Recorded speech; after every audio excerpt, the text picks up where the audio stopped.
আচ্ছা, তোমাদের সবাইকে জুম অনলাইন ক্লাসে স্বাগত। আজকে তোমাদের অফিসিয়ালি ফার্স্ট ক্লাস, যদিও একটা ক্লাস নেওয়া হয়েছে তোমাদের জাস্ট ওরিয়েন্টেশন। তো আজকে ক্লাস দিয়ে শুরু হবে তোমাদের ফাইন্যান্স এবং ফাইন্যান্স ব্যাংকিং ও বীমা ক্লাস করা। তো তোমাদের সাথে থাকবো আমি যথারীতি মোহাম্মদ আলী মর্তুজা মন্ডল, প্রভাষক ফিনান্স বিভাগ, ঢাকা রেসিডেন্সিয়াল মডেল কলেজ। এখন তোমরা হচ্ছে বিভিন্ন সেকশন থেকে, হয়তো বিভিন্ন, অনেকে আসছো কমার্স থেকে আসছো, অনেকে আসছো যে সায়েন্স থেকে আসছো। তো এটা প্রবলেম না, প্রবলেমটা হচ্ছে যে তোমাকে যে বিষয়গুলো আমি পড়াবো, যে টপিকটা পড়াবো সেটা তুমি পড়বা। পড়ার পরে তুমি বোঝার চেষ্টা করবা যে এখানে আসলে কি বলা হচ্ছে, ওটার থিমটা কি।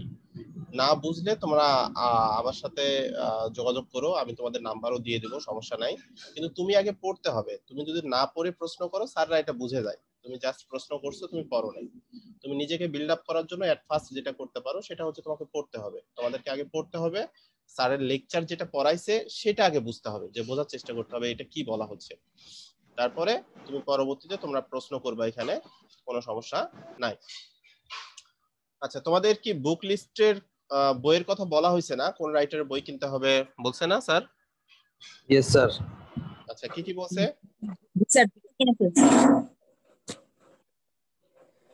স্যার আপনি একটু মোহাম্মদ বলে দেন স্যার। খালিকুজ্জামানেরটা আর এফএম শহীদুল্লাহরটা। হ্যাঁ, স্যার FM ফাইন্যান্সের জন্য কোনটা কিনবো স্যার, আপনি একটু বলে দেন স্যার। দুইটাই দুইটাই, এই যে এফএম শহীদুল্লাহ আর একটা আছে খালিকুজ্জামান স্যারের, ঠিক জি আছে? স্যার কিনছি দুটো। দুইটাই লাগবে। আমি আসলে কোন বই থেকে কখন পড়াবো আমি জানি না, কথা বুঝো নাই। আমার যেটা ভালো লাগবে সেটা পড়াবো। কিন্তু তোমার শহীদুল্লাহ স্যারের বইটা, এটা ভালো। এই বইটা হচ্ছে ভার্সিটি অ্যাডমিশন থেকে শুরু করে একটু, এটা একটু মানে ম্যাচিউর ইয়েতে লেখা। আর খালিকুজ্জামান স্যারের বইটা একটু ইজি। তো আমি আসলে আমাদের কলেজে এই বইটাই দেওয়া ছিল, পরবর্তীতে আমরা এবারে যেটা করলাম সে দুইটা বই থেকে পড়ানো হবে। এই সবাই মিউট করে ফেলো, এই যে কিরণ মিউট করো নাই।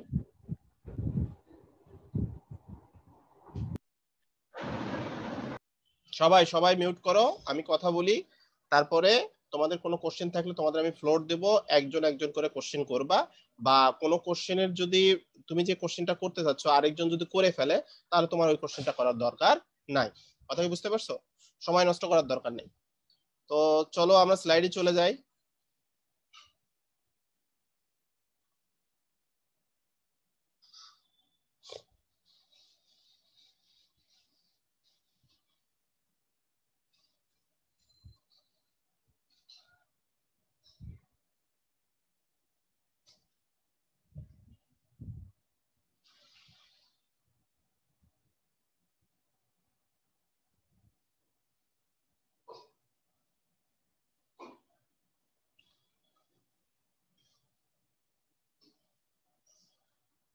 আচ্ছা, আমি আবারও বলতেছি তোমাদের, সরি,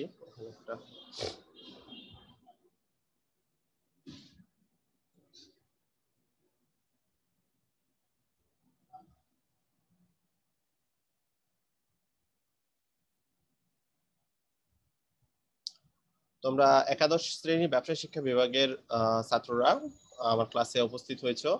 তো আজকে তোমাদের যে লেকচারটা হবে সেটা অফিসিয়ালি লেকচার 1। আর তোমাদের ভার্সন হচ্ছে বাংলা, সাবজেক্টের নাম হচ্ছে ফিনান্স ব্যাংকিং ও বীমা। এটা হচ্ছে প্রথম পত্র। যে অধ্যায়টা আজকে পড়ানো হবে সেটা হচ্ছে প্রথম অধ্যায়, এটাকে বলা অর্থায়নের সূচনা। অর্থায়নের সূচনা, এটার টপিকটা হবে introduction to finance. Introduction to finance. তো যথারীতি তোমাদের আলোচক হিসেবে আছি আমি মোহাম্মদ আলী মর্তুজা মন্ডল, প্রভাষক ফিনান্স বিভাগ, ঢাকা রেসিডেন্সিয়াল মডেল কলেজ। আজকে তোমাদের যে বিষয়গুলো আলোচনা করা হবে বা যে বিষয়গুলো তোমরা শিখতে পারবা সেটা হচ্ছে অর্থায়নের ধারণা, অর্থাৎ বেসিক কনসেপ্ট অফ ফাইন্যান্স। অর্থায়নের ধরন বা নেচার অফ ফাইন্যান্স বা ক্লাসিফিকেশন অফ ফাইন্যান্স। আর অর্থায়নের কার্যাবলী বা ফাংশন অফ ফাইন্যান্স। তো এই বিষয়গুলো আমি আজকে আলোচনা করব। আমি আশা করব তোমরা বিষয়গুলো বুঝতে পারবা। আমি সহজ কথাই বলবো, কারণ বেসিক কনসেপ্টটা দিব যেটা তোমরা বুঝতে পারো। প্রথমত আমরা যেটা নিয়ে কথা বলবো সেটা হচ্ছে অর্থায়নের ধারণা। অর্থায়নের ধারণা বা অর্থায়ন জিনিসটা কি বা ফাইন্যান্স জিনিসটা কি সেটা আমরা একটু দেখি বা বোঝার চেষ্টা করি। দেখি, সহজ কথায় বলা হচ্ছে দি আর্ট অফ প্লেইং উইথ মানি। তাহলে ফাইন্যান্স হচ্ছে একটা আর্ট যেখানে মানিকে নিয়ে কি করে, প্লে করে বা খেলা করে।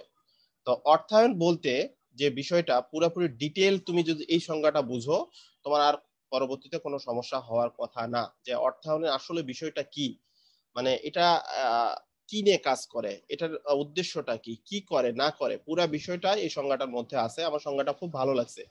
তো দেখো এখানে যেটা বলছে, অর্থায়ন বলতে সম্পদ সর্বাধিকরণের লক্ষ্যে তহবিলের সম্ভাব্য উৎস শনাক্তকরণ এবং সবচেয়ে সুবিধাজনক এক বা একাধিক উৎস হতে তহবিল সংগ্রহকরণ, সংগৃহীত তহবিলের সার্বিক এবং সঠিক বিনিয়োগ, সংরক্ষণ ও নিয়ন্ত্রণ প্রক্রিয়াকে বোঝায়। এখন তোমাদের আমি বলি, আসলে ফাইন্যান্সের দুটা লক্ষ্য আছে, একটা হলো সম্পদ সর্বাধিকরণ, একটা হলো মুনাফা সর্বাধিকরণ। সম্পদ সর্বাধিকরণটা হচ্ছে দীর্ঘমেয়াদী এটা একটা পরিকল্পনা, আর মুনাফার সর্বাধিকরণটা হচ্ছে এটা স্বল্প মেয়াদী। তো সম্পদ সর্বাধিকরণই আসলে মূল লক্ষ্য।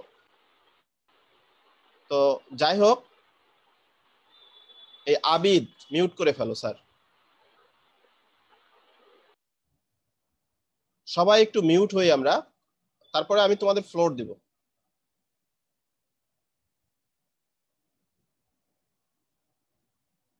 তো দেখো এখানে বলা হচ্ছে, অর্থায়ন বলতে সম্পদ সর্বাধিকরণের লক্ষ্যে তহবিলের সম্ভাব্য উৎস শনাক্তকরণ। তহবিল মানে আমি কোনো একটা কাজ করতে যাচ্ছি, সেটাকে সাকসেসফুল করার জন্য আমার টাকাটা লাগবে, সেই টাকাটা আমি সম্ভাব্য কোন কোন উৎস থেকে সংগ্রহ করতে পারি। আমি ব্যাংকের কাছ থেকে ঋণ নিতে পারি, আমি বন্ড সেল করতে পারি, আমি শেয়ার সেল করতে পারি, ঠিক আছে। আমি আমি আমার পার্সোনাল বিভিন্ন ব্যক্তিবর্গের কাছ থেকে ঋণ নিতে পারি। তো আমার সম্ভাব্য যে তহবিলের উৎসটা, কোন জায়গা থেকে আমি ফাইন্যান্সিং করব বা টাকাটা আনবো বা ফান্ডটা কালেক্ট করব, সেটাকে আমাকে শনাক্ত করতে হবে। তারপর শনাক্ত করে আমার বিভিন্ন সেক্টর আছে, বিভিন্ন জায়গায় আমি টাকাটাকে কি করতে পারি, খাটাইতে পারি। সবচেয়ে যেটা সুবিধাজনক তোমার কাছে মনে হবে এটা বেস্ট, সেই জায়গাতে তুমি টাকাটা কি করবা, বিনিয়োগ করতে পারবা। এবং শুধুমাত্র বিনিয়োগ করতেও হবে না, এই টাকাটা তোমার সংগ্রহ করে এই তহবিলটাকে সঠিক জায়গাতে তোমাকে বিনিয়োগ করতে হবে এবং সংরক্ষণ করতে হবে। সংরক্ষণ কেন করতে হবে, কারণ তুমি একটা নির্দিষ্ট একটা মিশন নিয়ে কাজ করতে আসছো, ওই মিশনটা সাকসেসফুল করার আগ পর্যন্ত ওই টাকাটা অন্য কোনো খাতে তুমি ব্যবহার করতে পারবা না।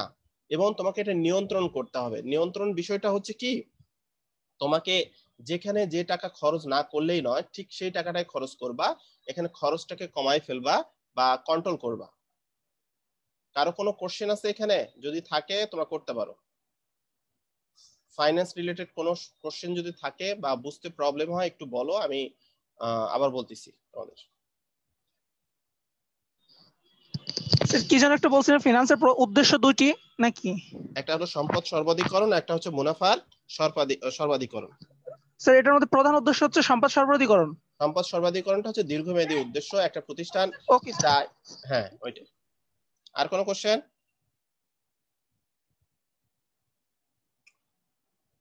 আর কারো কোনো কোশ্চেন নাই? যারা সায়েন্স থেকে আসছো দুই একজন একটু বলো যে স্যার আমি আপনার কথা বুঝতে পারিনি। যারা সায়েন্স থেকে আসছো, সায়েন্স ব্যাকগ্রাউন্ড, সায়েন্সের কেউ নাই এখানে? না স্যার, বুঝতে পেরেছি জি স্যার। সায়েন্সের। স্যার আমি সায়েন্স থেকে বুঝতে স্যার। পারছি স্যার। আচ্ছা, বুঝতে পারছি, সমস্যা হয়নি। হ্যাঁ বুঝতে পারলেই হবে স্যার, না বুঝলে আমাকে বলবা। Okay sir. স্যার আরেকবার ক্লিয়ার করলে ভালো হতো স্যার, কষ্ট করে দিতে আচ্ছা দেখো, তুমি বা আমি যেই কেন হোক না কেন, আমরা একটা কাজ করি তাই না? তো ওই কাজ করতে যে আমাদের কি লাগবে, টাকাটা লাগবে না? টাকা তো লাগবে।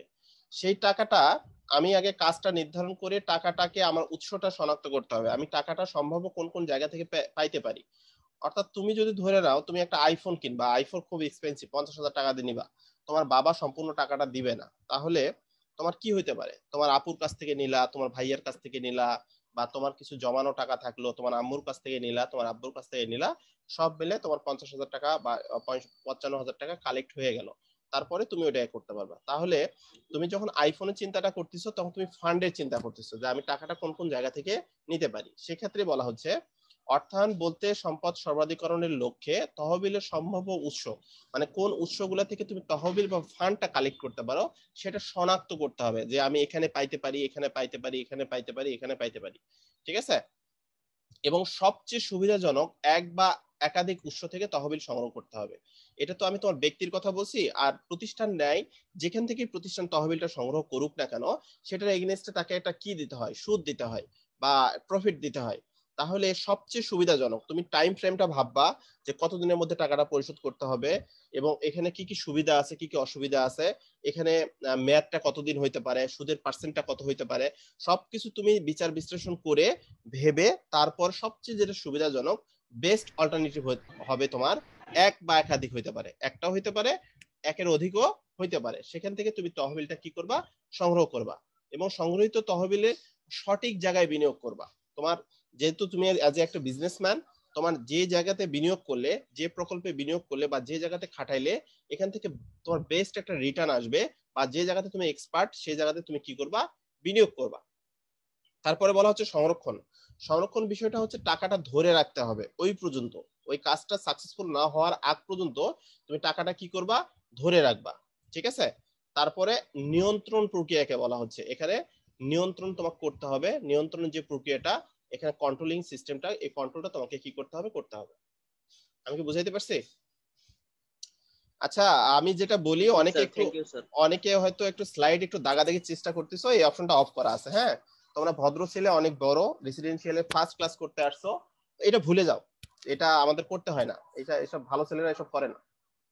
তুমি ক্লাসে উপস্থিত নাও হতে পারো, আপ টু ইউ, তুমি কিন্তু আমার সবার ক্লাস ডিস্টার্ব করতে পারো না। এটা আমি আজকেই বলে দিলাম, এটা মাথায় রেখো।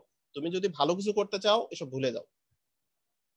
ঠিক আছে। এই যে তৃতীয় জন চেষ্টা করলো, ওকে, আমি সব কিছু দেখতেছি এখানে, সমস্যা নেই। তো সমস্যাটা হচ্ছে যে এসব ভুলে যাওয়াটাই বেটার, তাই না? আমরা সবাই ভালো। তারপরে দেখো, finance is the process, the identification of sources, collection of fund, investing the fund, preserving and controlling the fund to maximise the wealth of an entity. আচ্ছা, এখানে বলা হচ্ছে বাংলায় অর্থায়ন শব্দটি ইংরেজি ফাইন্যান্স শব্দের আবিধানিক শব্দ।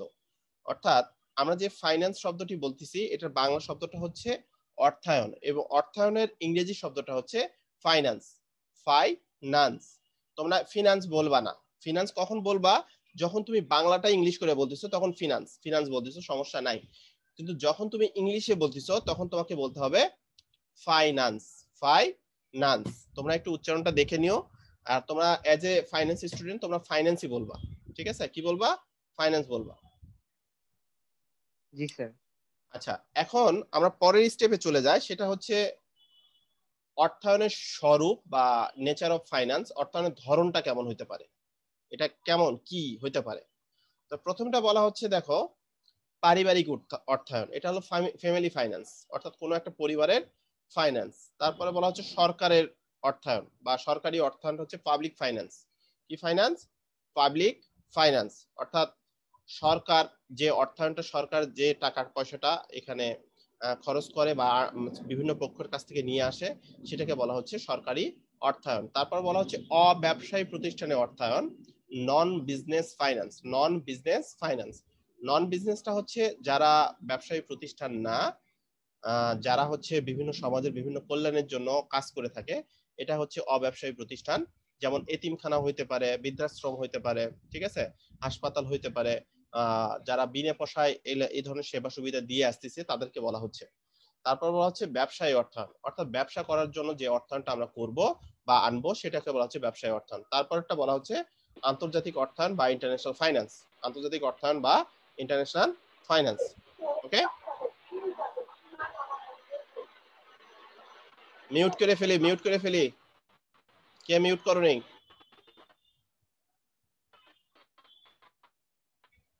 রিফাত, মিউট করছো?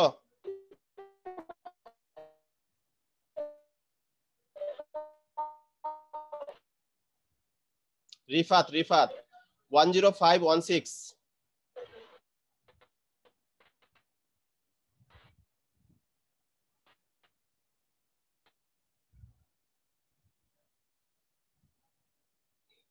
আচ্ছা, তো এটা একটা বিষয়। ওকে, তো আমরা রিফাত কে আছে? রিফাত,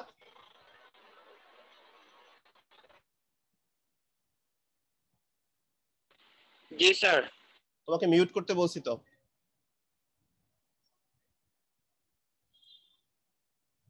মিউট করো, মিউট করতে পারো না? ওকে।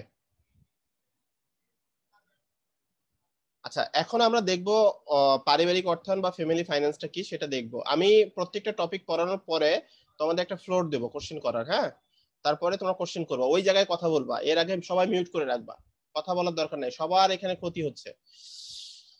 আচ্ছা দেখো, এখানে পারিবারিক অর্থায়ন বা ফ্যামিলি ফাইন্যান্সের কথা বলা হচ্ছে পরিবারের আয়ের উৎস ও পরিমাণ নির্ধারণ এবং সেই আয় কিভাবে ব্যয় করলে পরিবারের সদস্যদের সর্বাঙ্গীন মঙ্গল হয় তা নির্ধারণ করাকে পারিবারিক অর্থায়ন বা ফ্যামিলি ফাইন্যান্স বলে।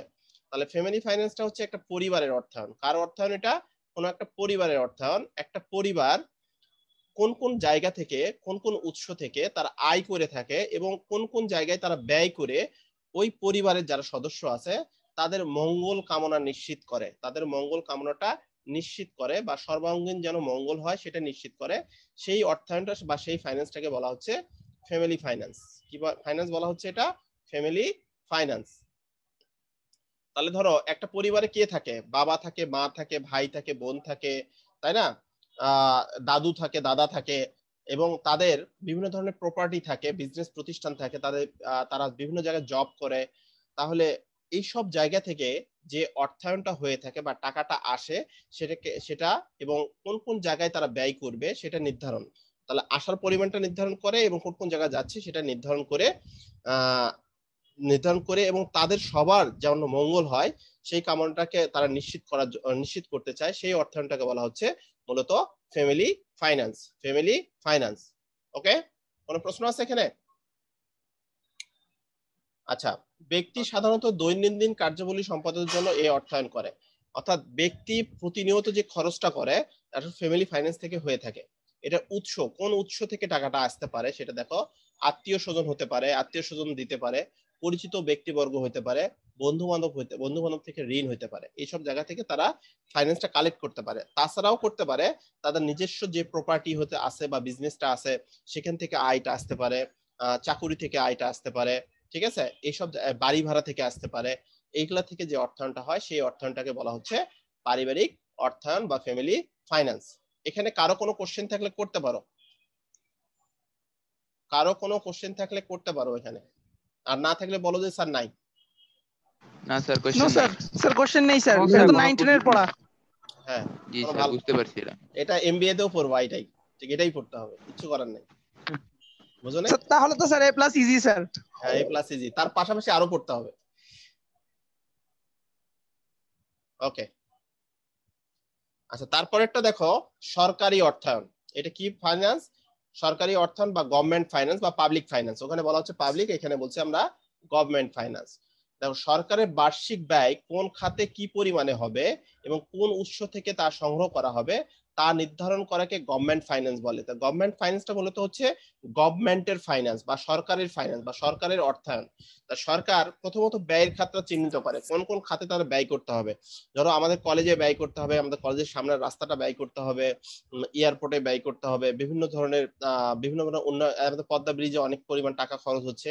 এই ব্যয়ের খাতগুলো তারা উৎসটাকে শনাক্ত করে সেই টাকাটা কোন জায়গা থেকে ফান্ডিং করবে বা নিয়ে আসবে সেটা নির্ধারণ করাকেই বলা হচ্ছে সরকারি অর্থায়ন বা গভর্নমেন্ট ফাইন্যান্স।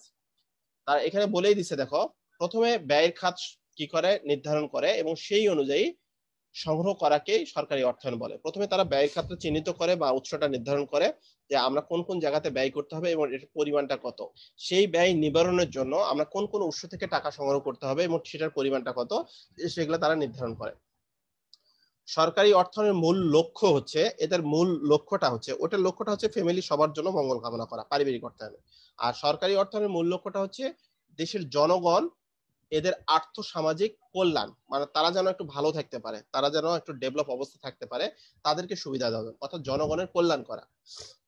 আচ্ছা, উৎস, এটা কোন জায়গা থেকে তারা টাকাটা সংগ্রহ করতে পারে? আয়কর হতে পারে, ইনকাম ট্যাক্স, মূল্য সংযোজন কর, ভ্যাট হইতে পারে এবং শুল্ক, ভ্যাট হইতে পারে, প্রাইস বন্ড হইতে পারে, ট্রেজারি বিল হইতে পারে, বিভিন্ন ধরনের তারা বিভিন্ন জায়গা থেকে ঋণ সংগ্রহ করে, ঋণের মাধ্যমেও হইতে পারে।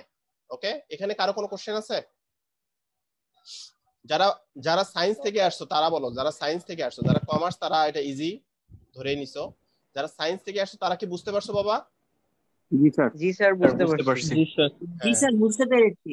হ্যাঁ ঠিক আছে, ধন্যবাদ তোমাদের। আচ্ছা তারপরেরটা দেখো, অব্যবসায়ী প্রতিষ্ঠানের অর্থায়ন। অব্যবসায়ী প্রতিষ্ঠানের অর্থায়ন এটাকে বলা হচ্ছে নন business finance. Non business finance অর্থাৎ এই সব প্রতিষ্ঠানে আসলে ব্যবসা করার জন্য আসে নাই, এখানে কোনো একটা পক্ষকে, কোনো একটা বিশেষ শ্রেণীকে তারা সুবিধা দেওয়ার জন্য যে অর্থায়নটা করে, যেটা সমাজের কল্যাণের জন্য বা সেবা দেওয়ার জন্য যে অর্থায়নটা করা হয়, সেই অর্থায়নটাকে বলা হচ্ছে অব্যবসায়ী প্রতিষ্ঠানের অর্থায়ন। সেই অর্থায়নটাকে আমরা কিভাবে বলতে পারি বা ডিফাইন করতে পারি? দেখো সেখানে বলা হচ্ছে মুনাফা অর্জনের উদ্দেশ্যে পরিচালিত নয়। এটা আসলে মূল উদ্দেশ্যটা তাদের মুনাফা অর্জন নয়, এমন কোন প্রতিষ্ঠানের অর্থায়নকে অব্যবসায়ী প্রতিষ্ঠানের অর্থায়ন বলে। ঠিক আছে, অব্যবসায়ী প্রতিষ্ঠানের উদ্দেশ্য হলো সেবা প্রদান করা। এটা কি হতে পারে? সরকারি অনুদান হতে পারে এবং সদস্যদের চাঁদা হতে পারে। তো এটাকে আমি তোমাদের আগেই বললাম, যদি একটা বৃদ্ধাশ্রম হয়ে থাকে, এই বৃদ্ধাশ্রমে যারা থাকে তারা বিভিন্ন সুবিধা বঞ্চিত মানুষ, সমাজের কোনো উচ্চ শ্রেণীর লোকও এখানে আসে, কিন্তু তাদের হয়তো তার ফ্যামিলি ওইভাবে কেয়ার করে না বা তারা নিঃসঙ্গ, তো এখানে তারা এসে টাইমটা পাস করে। এখানে যে অর্থায়নটা হয়ে থাকে, কোনো একটা হাসপাতাল যেখানে বিনা পয়সা চিকিৎসা দেওয়া হয়, সেই ধরনের হাসপাতাল হইতে পারে, কোনো একটা গরিব দুস্থ ছাত্রদের জন্য পড়ালেখার ব্যবস্থার জন্য একটা ব্যবস্থা হইতে পারে, সেটা হইতে পারে। তো এখানে এই কোন জায়গা থেকে তার ফাইন্যান্সটা হয়ে থাকে বা অর্থটা আসতে পারে? সরকারি অনুদান। সরকার ওই ওই বিশেষ প্রতিষ্ঠানটাকে একটা অনুদান দিছে যে ঠিক আছে আপনারা অনেক কষ্ট করে এই ধরনের একটা কাজ করতেছেন, তা আপনাদের কিছু অনুদান দেওয়া হোক, ডোনেশন দেওয়া হোক। তারপর সদস্যদের চাঁদা, যারা ওখানে সদস্য হয়ে যারা ওই প্রতিষ্ঠানটা রান করতেছে তারা নিজেরাও কিছু টাকা ওখানে ডোনেট করে বা দেয়, সেটা হইতে পারে। ঠিক আছে, কোনো প্রশ্ন আছে এখানে? জি স্যার। প্রশ্ন আছে? জি স্যার। বলো।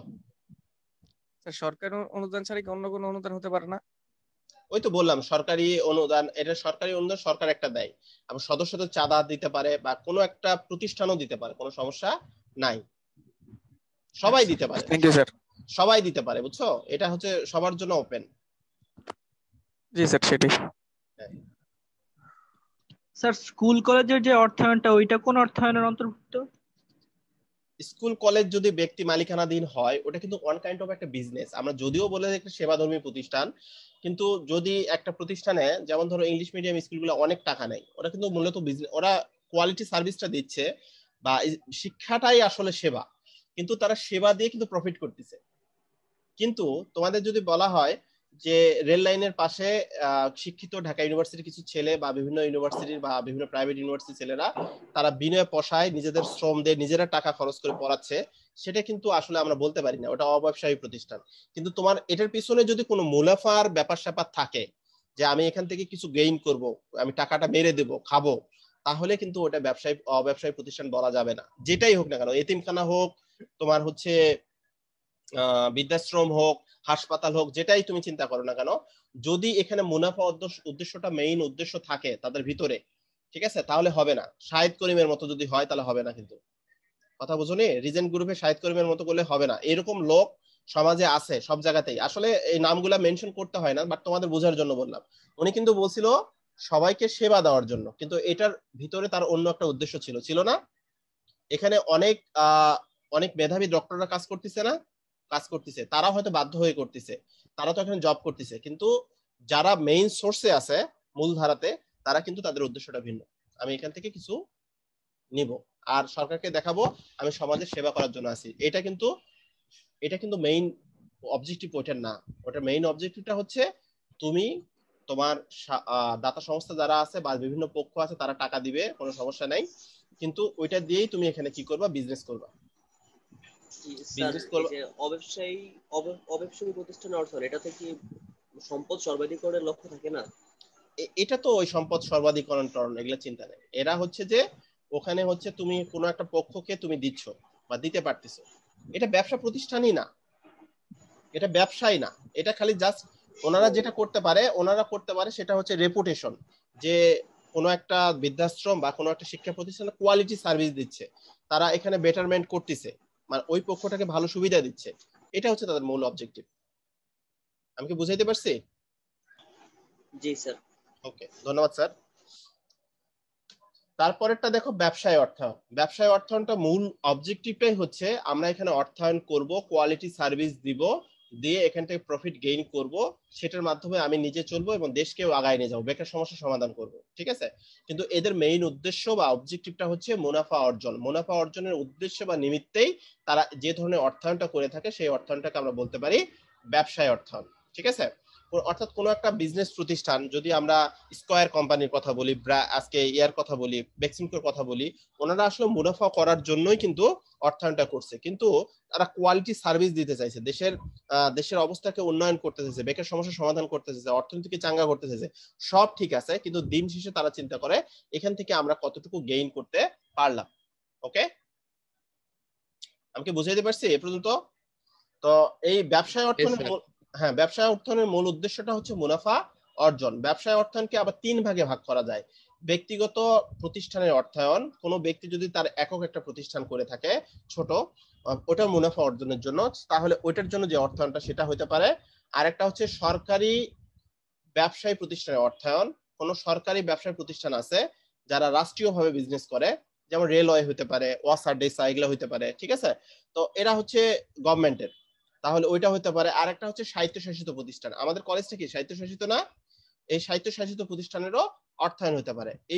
এই অর্থায়নগুলোকে বলা হচ্ছে ব্যবসায় অর্থায়ন। এটা হলো ব্যবসায় করার জন্য বা মুনাফা করার জন্য এখানে আসছে। এখন তুমি আবার বলতে পারবা যে স্যার আমাদের প্রতিষ্ঠান তো শিক্ষা প্রতিষ্ঠান। আমি এটা বলি নাই, আমি বলছি স্বায়ত্তশাসিত প্রতিষ্ঠান কিনা সেটা বলছি, স্বাধীন কিনা সেটা বলছি। হ্যাঁ, তাহলে এখানে কারো কোনো সমস্যা আছে? নো না স্যার। স্যার। সায়েন্স সবসময় সায়েন্সেরা না বলবো। স্যার, না স্যার, সমস্যা নেই। হ্যাঁ, ধন্যবাদ সবাইকে। আমি মনে হয় বুঝাইতে পারতেছি না। স্যার জি স্যার, জি স্যার, অবশ্যই স্যার। স্যার হ্যাঁ, স্যার বলো বলো। স্যার, স্বায়ত্তশাসিত প্রতিষ্ঠানে কি সরকারের কোনো হাত থাকে? সরকারের অবশ্যই সব জায়গাতে হস্তক্ষেপ আছে, কিন্তু স্বায়ত্তশাসিত প্রতিষ্ঠানটা হচ্ছে ওদের নির্দিষ্ট রুলস এবং রেগুলেশন আছে, সেই অনুযায়ী তারা পরিচালিত হয়। যেমন সরাসরি যদি সরকারি প্রতিষ্ঠান হইতো তাহলে পিএইচসি এটার মাধ্যমে নিয়ন্ত্রিত হইতো, কিন্তু আমাদের প্রতিষ্ঠানটা একটা গভর্নিং বডি আছে, এখানে যে রুলসটা পাস হয়, যে বাজেটটা সরকারকে দেওয়া হয়, তারা ওটা দিয়ে দেয়। এখন ওইটার জন্য ওই ওই ওনারাই সর্বেসর্বা, 10 জন এখানে আছে, 10 জন মিলে যেটা পাস হয়ে যাচ্ছে এটা দিয়েই চলবে প্রতিষ্ঠানটা। হ্যাঁ, কিন্তু খুব বেশি এক্সট্রিম কিছু তুমি যদি আইন বিরুদ্ধ কিছু করে ফেলো তাহলে তোমাদের সাহিত্য শাসনের ব্যাপারটা কিন্তু কেড়ে নেবে সরকার, এটা পারবে, ঠিক আছে। ব্যবসায়ী অর্থনীতি তাহলে সম্পদ সর্বাধিকরণের লক্ষ্য থাকে না, হ্যাঁ, মুনাফা অর্জন লক্ষ্য থাকে। না, ওরা তো মুনাফা করবেই, মুনাফা করেই সর্বাধিকরণ করবে। মুনাফা মানে সম্পদ সর্বাধিকরণ মানে যে মুনাফা করা নয় এটা না, বাট তুমি কোয়ালিটি সার্ভিস দিবা, তোমার যেন শেয়ারের প্রাইসটা বাড়ে। একটা প্রতিষ্ঠান যখন ভালো করবে, কোয়ালিটি সার্ভিস দিবে, তখন কিন্তু তার প্রফিটও হবে, তার শেয়ার প্রাইসটাও বেড়ে যাবে, তার সুনামটাও বৃদ্ধি পাবে। কথা বুঝো নাই? আর একটা কেউ আছে যে সব ধরনের, উনি হচ্ছে ভালো মন্দ কোয়ালিটি, এই যে করোনা পরিস্থিতিতে অনেকের আছে যে মৌসুমী বিজনেসম্যান বা হচ্ছে সবগুলা হাসপাতালকে সুনাম অর্জন করতেছে, সবাই করতেছে? অবশ্যই না। তারা ভালো কোয়ালিটি সার্ভিস দিচ্ছে, তারা কিন্তু অবশ্যই সরকারের মাথায় আছে যে এই প্রতিষ্ঠানটা ভালো, বা আমরা যদি ভালো হিসেবে চিন্তা করি ওই প্রতিষ্ঠানটা ভালো। বিপদে তারা প্রফিট করছে মার্জিন লেভেলে, কিন্তু তারা লার্জ স্কেলে মার্জিন করেনি, প্রফিট করেনি। কথা কি বুঝতে পারছো? সেই বিষয়টা তোমার মাথায় রাখতে হবে। আর কোশ্চেন ছিল। হ্যাঁ, বলো বলো। স্যার, এক মালিকানা, যৌথ মূলধনী, এগুলো স্যার কোন অর্থায়নের অন্তর্ভুক্ত? এক মালিকানা, যৌথ মালিকানা সবগুলো তো ব্যবসার মধ্যেই চলে আসছে মূলত, তাই না? কিন্তু এখানে আমি মানে দেখো যে ব্যক্তিগত প্রতিষ্ঠানের অর্থায়নের মধ্যে তোমার সবই হইতে পারে না? কোনো একটা ব্যক্তি প্রতিষ্ঠান দিছে, সেটা যৌথ মালিকানা পরবর্তীতে হয়ে গেছে, ওটা সমস্যা নাই, জাস্ট ওইটা দিয়েই তোমাকে শেষ করে দিছে যে ওটার মধ্যেই সব ধরনের ক্লাসিফিকেশন থাকতে পারে। আর সরকারি হচ্ছে কোনো সরকারি গভর্নমেন্টের অর্থায়নটা তুমি যদি আবার চিন্তা করো যে গভর্নমেন্টের অর্থায়ন আবার ব্যবসায়ী হয় কিভাবে? গভর্নমেন্ট যদি বিজনেস করার জন্য আসে তাহলে ব্যবসায়ী হবে না? তো স্বায়ত্তশাসিত প্রতিষ্ঠান আবার এটা কেন আবার হচ্ছে এটা ব্যবসায়ী অর্থের মধ্যে আসবে? ওই জন্য এই বিষয় দুটো এখানে উঠাই দিছে। আর ব্যক্তিগত বা যে কোনো ব্যবসা প্রতিষ্ঠানের অর্থায়ন সেটা তো ওই প্রথমটার মধ্যে চলে গেছে। ব্যক্তিগত অবলিক বা যে কোনো প্রতিষ্ঠানের অর্থায়ন, ওটা যে ক্লাসিফিকেশনটা ওটা তুমি ওখানে দিতে পারো। ওটার ভিতরে আরো অনেকগুলা ব্যাখ্যা, আমি এত কিছুতে যাইতে এখন চাচ্ছি না। ওকে, তারপরটা চলে আসো আন্তর্জাতিক অর্থায়ন। কি অর্থায়ন স্যার? আন্তর্জাতিক অর্থায়ন বা ইন্টারন্যাশনাল ফাইন্যান্স। ইন্টারন্যাশনাল কখন ফাইন্যান্সটা হবে বা অর্থায়নটা হবে, সেটা হচ্ছে যে আব্দুল্লাহিল গালিব, কোনো কিছু বলবা? কোনো কিছু বললে বলো, না হলে মিউট করে ফেলো। আচ্ছা দেখো, আন্তর্জাতিক অর্থায়ন বলতে একটি দেশের আমদানি, রপ্তানি বা বৈদেশিক বিনিময় ইত্যাদি নিয়ে আলোচনা করে। অর্থাৎ আমাদের দেশ থেকে পণ্য বিভিন্ন দেশে আমরা প্রেরণ করতেছি, বাইরের দেশ থেকে পণ্য আমাদের দেশে আনয়ন করতেছি। এসব ক্ষেত্রে কিছু রুলস এবং রেগুলেশন আছে। সেই রুলস এবং রেগুলেশন গুলা, যেমন ধরো আমাদের দেশের কারেন্সি রেটের সাথে আরেকটা দেশের কারেন্সি রেট বা অর্থের মুদ্রার যে বিনিময় হার রেটটা সেটা আসবে। এখানে আমদানি এবং রপ্তানির ক্ষেত্রে শুল্কের পরিমাণটা কত হবে, যে কত টাকা তারা এখান থেকে দিতে হবে, কত টাকা আমরা পাবো, সেই বিষয়গুলা, যাবতীয় বিষয়গুলা এই আন্তর্জাতিক অর্থায়নের মধ্যে চলে আসছে। ওকে, এখন আমরা অর্থায়নের কার্যাবলীটা দেখব। অর্থায়নের কি দেখবো স্যার? কার্যাবলী দেখবো। অর্থায়নের কার্যাবলী এখানে চারটা। অর্থায়ন চারটা বিষয় নিয়ে কাজ করে। একটা হলো তহবিল সংগ্রহ করে, তহবিলটা কি করে? সংগ্রহ করে। আর একটা হচ্ছে মূলধন বাজেটিং সিদ্ধান্ত গ্রহণ করে। মূলধন বাজেটিংটা হচ্ছে আমি কোথায় কোন জায়গায় টাকাটা খাটাবো সেটা। আর একটা হচ্ছে স্বল্প মেয়াদী সম্পদ ব্যবস্থাপনা, শর্ট টার্ম যে আমার অ্যাসেট গুলো আছে এগুলা ম্যানেজ করে। আর একটা হচ্ছে তহবিলটা বন্টন করে, তহবিল বা ফান্ডটাকে ভাগ করে দেয়। ঠিক আছে, তোমরা হয়তো সায়েন্সের যারা আছো তারা সবকিছু একবারে বুঝো নাই, কিন্তু আমি ব্যাখ্যা যখন করব বুঝতে পারবা। দেখো, প্রথমটা হচ্ছে তহবিল সংগ্রহ করা, ফান্ডটা কালেক্ট করা, রেইজিং ইওর ফান্ড, মানে ফান্ডটা কালেক্ট করা। কোনো কাজ করতে গেলে তোমার ফান্ড লাগবে, তহবিল লাগবে, টাকা লাগবে, সেটা তোমার সংগ্রহ করতে হবে প্রথমেই। সেটাকে বলা হচ্ছে তহবিল সংগ্রহ বা rising your of your fund, বা তহবিল সংগ্রহ করা, কালেক্ট ইওর ফান্ড বা rising your fund, what ever তুমি যেটা বলো, সমস্যা নাই। তো এখানে বলছি দেখো, তহবিল সংগ্রহ হলো অর্থায়নের প্রথম এবং প্রধান কাজ। অর্থায়নের প্রথম এবং প্রধান কাজটা হচ্ছে তহবিল সংগ্রহ করা। আচ্ছা, প্রয়োজনীয় অর্থের কি পরিমাণ নিজস্ব মূলধন, মানে মালিক নিজের মূলধন থেকে দিবে, এবং কি পরিমাণ ঋণকৃত মূলধন থেকে সংগ্রহ করবে তা নির্ধারণ করা এই সিদ্ধান্তের মূল বিষয়। অর্থাৎ আমরা একটা অ্যাকাউন্টিং এর একটা ফর্মুলা জানি, এ ইকুয়ালস টু এল প্লাস ও ই, বা তোমরা হচ্ছে এসএসসি তে পড়ে আসছো পি। অর্থাৎ এলটা হচ্ছে লায়াবিলিটিস বা দায়, যে আমাদের টোটাল মূলধনের, আমার কাছে ধরো 100 টাকা আছে, এই 100 টাকার মধ্যে আমার নিজের টাকা হচ্ছে 70 টাকা, আর হচ্ছে 30 টাকা হচ্ছে আমি ঋণকৃত থেকে নিছি। তাহলে এখানে ওইটা 70 এবং এলটা হচ্ছে 30, টোটাল ক্যাপিটাল হচ্ছে 100। তাহলে আমার 100 টাকার মধ্যে কত টাকা আমার নিজের হবে, মালিকের নিজের হবে, এবং কত টাকা সরি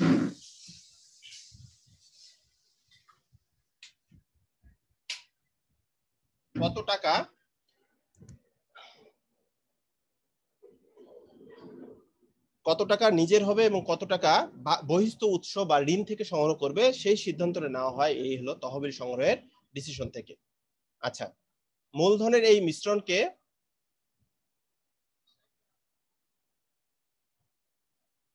কি বলা হচ্ছে দেখো, মূলধনের এই মিশ্রণকে মূলধন কাঠামো বা ক্যাপিটাল স্ট্রাকচার বলে। মূলধনের একটা মিশ্রণ আছে, যেখানে যে মিশ্রণের মধ্যে আমার কি থাকবে, আমি বিভিন্ন উৎস থেকে মূলধন সংগ্রহ করব, ঋণকৃত, নিজস্ব, সব জায়গা থেকে যে মূলধনটা সংগ্রহ করব সেটাকে বলা ক্যাপিটাল স্ট্রাকচার। মানে এই 100 টাকার মধ্যে আমি বিভিন্ন জায়গা থেকে টাকাটা সংগ্রহ করতে পারি, নিজের টাকা হইতে পারে, অন্যের টাকা হইতে পারে। যে টোটাল যে টাকাটার স্ট্রাকচার বা কাঠামোটা, এটাকে বলা হচ্ছে ক্যাপিটাল স্ট্রাকচার বা মূলধন কাঠামো। যে মূলধন কাঠামোতে মূলধন ব্যয় সবচেয়ে কম, তুমি বিভিন্ন উৎস থেকে মূলধন সংগ্রহ করলা, ঋণ থেকে নিলা, শেয়ার বিক্রি করলা, বন্ড সেল করলা, নিজের টাকা দিলা, সবকিছু করলা, করার পরে যে জায়গা থেকে, যে উৎস থেকে, যে সোর্স থেকে তোমার মূলধনের ব্যয় বা এই মূলধন সংগ্রহের জন্য প্রতিষ্ঠানকে যে পরিমাণ সুদ দিতে হচ্ছে, সেই সুদের পরিমাণটা যেখানে সবচেয়ে কম, সেই জায়গা থেকে তুমি মূলধনটা সংগ্রহ করবা। ওকে স্যার, এই যে বারবার শেয়ার শেয়ার বা বিক্রি করে দেবেন, এটা বুঝলাম, কিন্তু বন্ড বিক্রি এটা মানে বুঝলাম না, বন্ড কি? শেয়ার বন্ডের মতো এটা প্রতিষ্ঠান সেল করে দীর্ঘমেয়াদী মূলধন সংগ্রহ করে থাকে, এটাও একটা উৎস। এটা থেকে প্রতিষ্ঠান কি করে থাকে, ফাইন্যান্স করে থাকে বা অর্থায়ন করে থাকে। কোনো একটা প্রতিষ্ঠানের বন্ড, একটা পেপার সেল করে ক্যাপিটাল মার্কেটে, সেল করার পরে যারা বিনিয়োগকারী তারা ওটা কিনে নেয়, কিনে নেওয়ার পরে প্রতিষ্ঠানকে অর্থটা দিয়ে দেয়। ঠিক আছে, এটা তোমরা পরবর্তীতে জানবা। জাস্ট এই ট্রামগুলো মনে রাখো যে এগুলোর মাধ্যমে করে থাকে। অনেকগুলো বিষয় আসবে যেটা এখনই আলোচনা করা হয়নি, বাট মনে রাখবা যে এই বন্ড, শেয়ার, ডিবেঞ্চার এগুলো নিয়ে স্যার বলতেছে, তা এই বিষয়গুলো আছে এবং এগুলো নিয়ে ডিটেইল আলোচনা হবে। ওকে, তাহলে স্যার এটা একটা কোশ্চেন স্যার। বলো। স্যার আমাদের এই ফাইন্যান্সের সিলেবাসটা কি দেওয়া হয়েছে এখন? হ্যাঁ, তোমাদের সিলেবাস বই দেওয়া হবে, সমস্যা নেই। আচ্ছা শোনো, তোমাদের ক্লাস মোটামুটি শেষের দিকে। হ্যাঁ, এই এই যে লেকচারটা আমি নেক্সট ক্লাসে আবার আলোচনা করব, এই অর্থনৈতিক কার্যাবলী। হ্যাঁ, আর তোমরা বলো বলো বলো। আসলে সময় নাই, আমি দেখতেছি 1 মিনিটের কম, আমি জানি না আসলে সময়টা চলে গেছে। ট্রেজারি কি? Treasury bill? ট্রেজারি, সরকারের ট্রেজারি বিভাগ আছে, সেটার মাধ্যমে সরকার ওটা সেল করে অর্থ সংগ্রহ করে। এটা সরকারের অর্থ সংগ্রহের একটা হাতিয়ার। ঠিক আছে, এটা জাস্ট সবগুলো আচ্ছা, বাংলাদেশে কি বন্ড আছে? বন্ড আছে 3-4টা, বেশি নাই। অবশ্যই আছে, কেন থাকবে না। ঠিক আছে, তো সবাই তোমরা ভালো থেকো, সুস্থ থেকো। আজকে আসলে ক্লাসটা আমি দেখতেছি আর 1 মিনিট আছে। হ্যাঁ, তো নেক্সট ক্লাসে আবার আলোচনা হবে, প্রাণবন্ত আলোচনা হবে ইনশাআল্লাহ। তোমরা সবাই পড়ে আসবে।